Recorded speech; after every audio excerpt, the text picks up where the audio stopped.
Hi, Kathryn here from Circle Art Designs. Today I will be working on fall colors dangled earrings. These are a matching earring to the bracelet I made earlier this week from the Bargain Bead Box. We will list this as Project 4 in that August Bead Box series. So let's get started. This will be a short video, so gather up your things and we can do it together.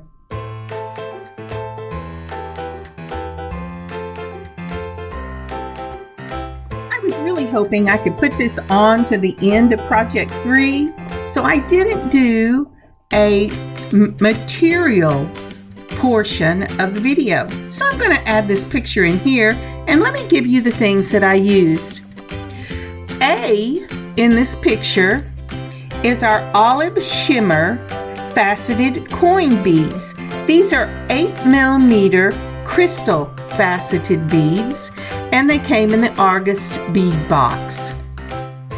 B is the vermillion. Isn't that a beautiful fall red? It's an 8mm crystal faceted drop bead in the color vermillion. I love it. It makes my heart happy. So going right along to C, you will see the 6mm Autumn Jasper round beads. And all of these beads are in the August Bargain Bead Box. But any bead that you want to use for these type of drops will work. So pause the video if you haven't already and pull out the things you see in this picture. Let me go ahead and give you the rest of the things you'll need.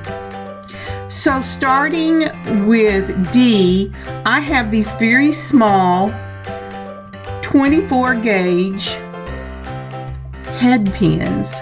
They have a little ball on the end, and these are absolutely my favorite these days to use.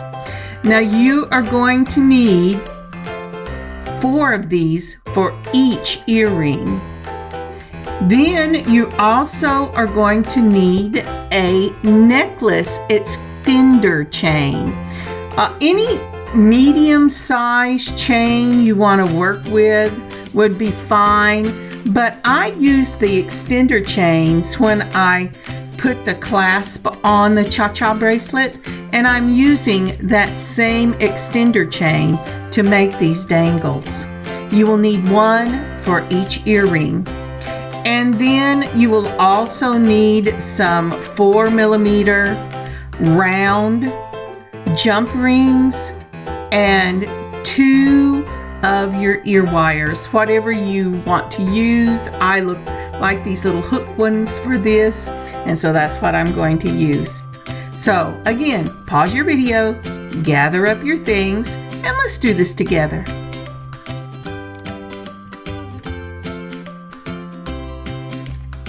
So the first thing we're going to do is we're going to make some bead charms for the end of these earrings. We take our head pin and go ahead and put on one of the beads. I'm starting with the Autumn Jasper.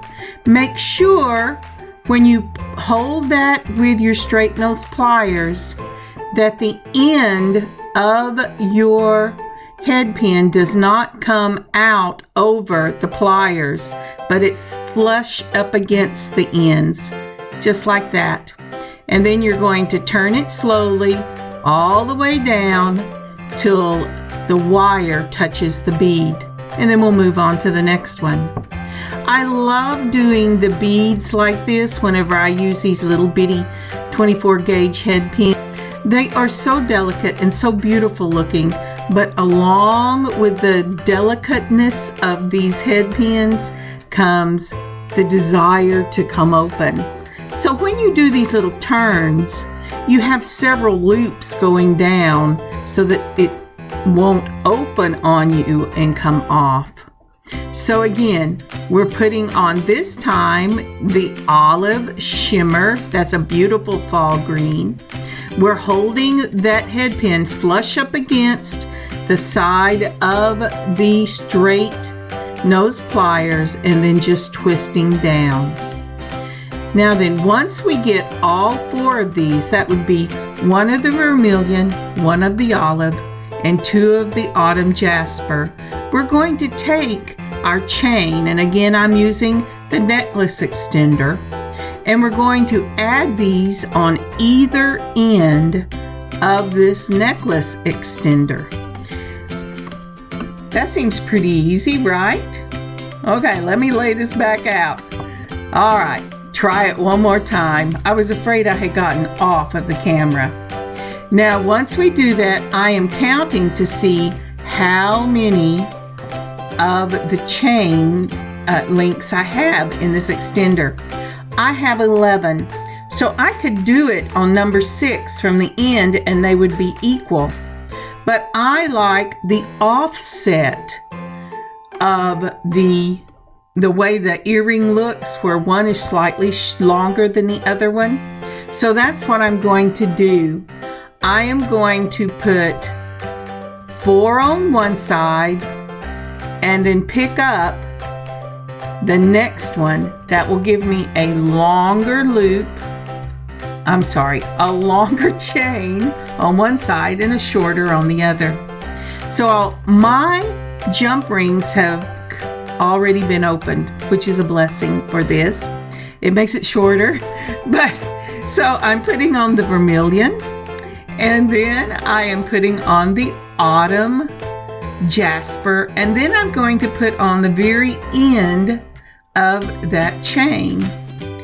And then I'm going to take 2 of my chain nose pliers, one is a curved nose, and I'm going to twist that together until I make sure that it's not only lined up side to side, but up and down, because when you get jump rings that have been opened whenever they were made, sometimes the circle is slightly off. So you have to pull it up just a little bit and then straighten it side to side. And that's what I've done.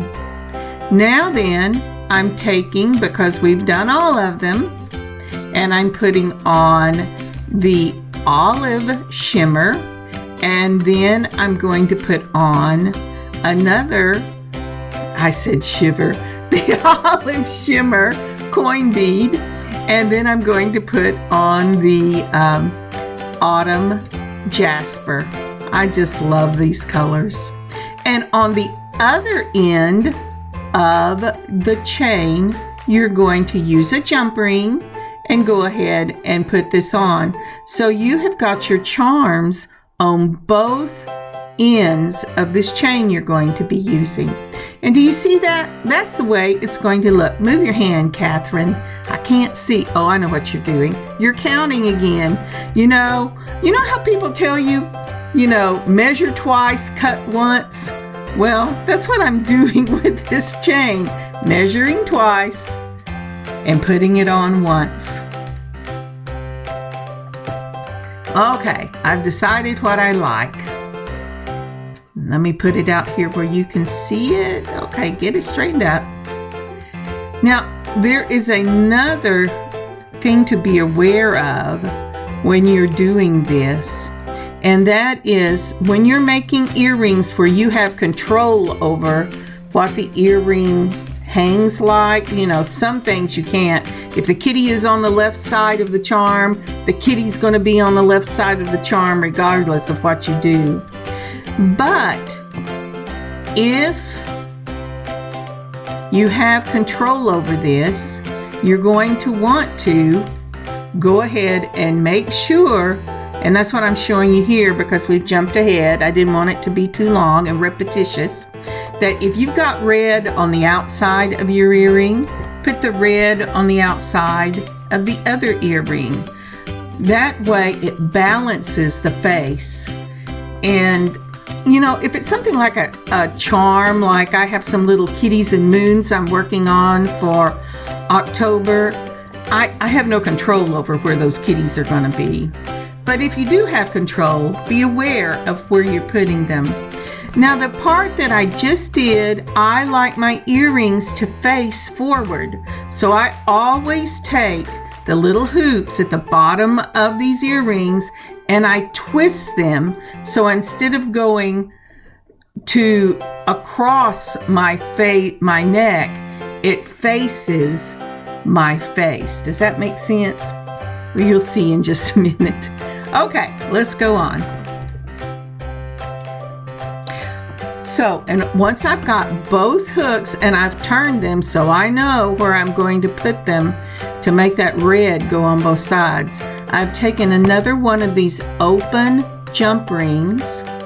I'm recounting because I picked it up, and you know, I have a tendency to lose my place sometimes. My hands shake a little bit, and so if you wonder, why does she count so much? She said twice. I bet this is the fourth. But yeah, it is, but you know, I'm looking. So now I have put the dangle going 4 up and putting the chain, the jump ring in the 5th. I've gone up and put that jump ring and chain together, and now making sure my earring is facing the front. I've put the earring hook on, and I'm sorry, my hands have fallen off.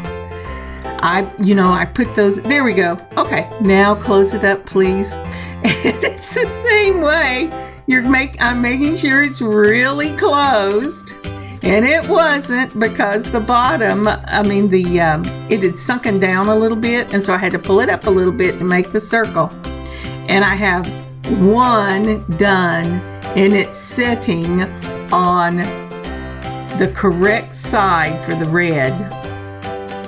Now moving on to the next side, we're going to count up our links to make sure we get that open jump ring in the right place. I want you to notice in the background, though, which direction my ear wire is facing.